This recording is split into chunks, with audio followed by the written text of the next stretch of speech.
Retired Filipino accountant Hernando Guanlao has found a wonderful way to spend all his free time. He set up a public library right outside his home and he regularly hands out books to poor children for free. Hernando's little library is very relevant to the society he lives in, where many children drop out of school to support their families.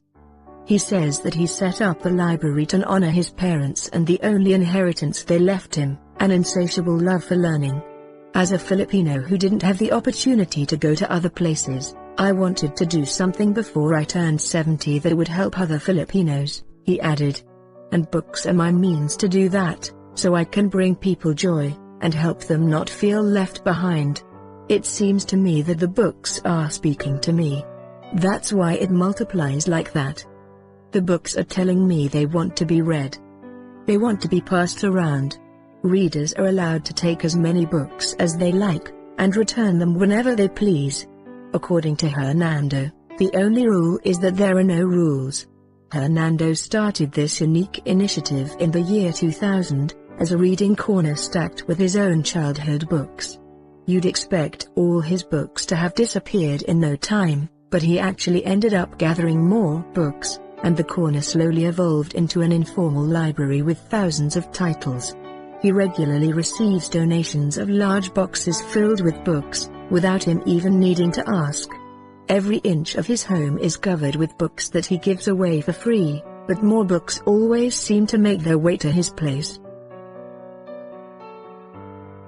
According to Al Jazeera reporter Marga Ortigas, Manila has about 50 public libraries, but they aren't easily accessible to everyone.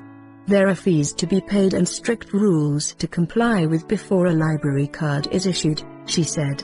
None of that applies here. So Hernando's reading corner plays an important role in the lives of children like 14-year-old Stella Monsanto, whose parents can no longer afford to send her to school.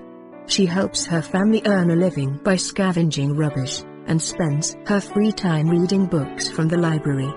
When you read, you forget time, she said. Because the pages take you away. And you can learn about other things through these books.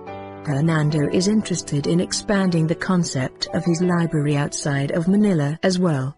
In 2012, the BBC reported that he'd given several boxes of books to a man who was trying to set up something similar in Bicol province. He also helped a friend who wanted to set up a book boat library to serve the islands of Sulu and Basilan. You don't do justice to these books if you put them in a cabinet or a box, he said. A book should be used and reused. It has life, it has a message. As a book caretaker, you become a full man. Hernando Guanlao's efforts to improve poor children's education remind us of other extraordinary individuals that we've featured on OP this year, like Kamal Palmer, an Indian factory worker who has set up an outdoor school for slum kids in Ahmedabad, or Sabah Hosseini, the Afghan teacher who turned his bicycle into a mobile library and delivers books to kids in remote villages.